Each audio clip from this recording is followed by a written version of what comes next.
What are we up to, sweetheart? Fixing your Bible. What? Bible's broken. Contradictions, false logistics. Doesn't make sense. No, you can't. So we'll integrate non-progressional evolution theory with God's creation of Eden. 11 inherent metaphoric parallels already there. 11. Important number, prime number. 1 goes into the house of 11 times, but always comes out 1. Noah's Ark is a problem. Really? We'll have to call it early quantum state phenomenon. Only way to fit 5,000 species of mammal on the same boat. Give me that. River, you don't fix the Bible. It's broken. It doesn't make sense. It's not about making sense. It's about believing in something. And letting that belief be real enough to change your life. It's about faith. You don't fix faith, River. It fixes you.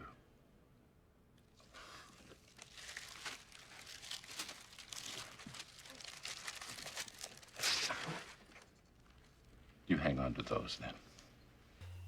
This is my favourite scene from Firefly.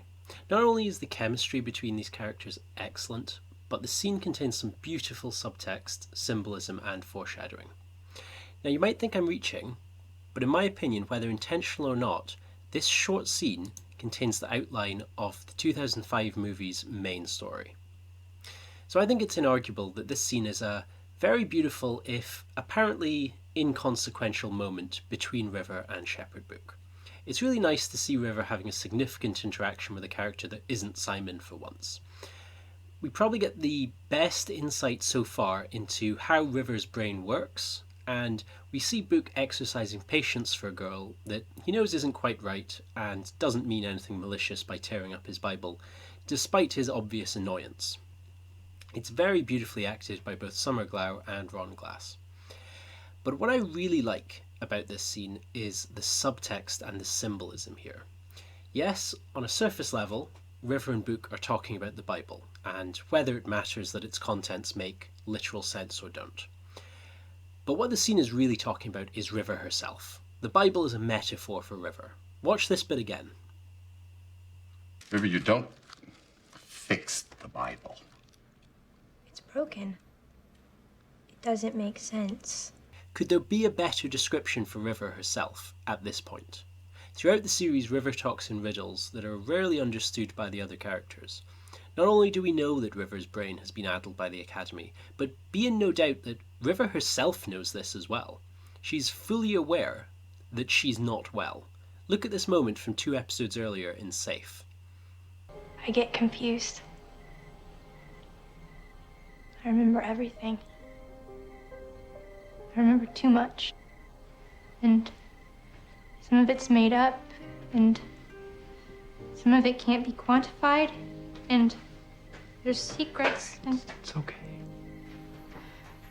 But I understand. You gave up everything you had to find me. You found me broken. It's hard for you. You gave up everything you had. Mamie, everything I have is right here. You need to eat. Keep up your strength. We won't be here long. Daddy will come and take us home. And I'll get better. I'll get better.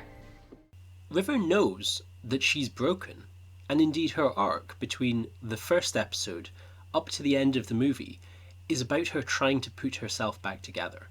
And of course, by the end of the movie, River has returned to sanity. And speaking of the movie, do you notice that Book's speech is basically Mal's arc in the movie? Listen again. It's not about making sense. It's about believing in something. And letting that belief be real enough to change your life. It's about faith. You don't fix faith, River. It fixes you.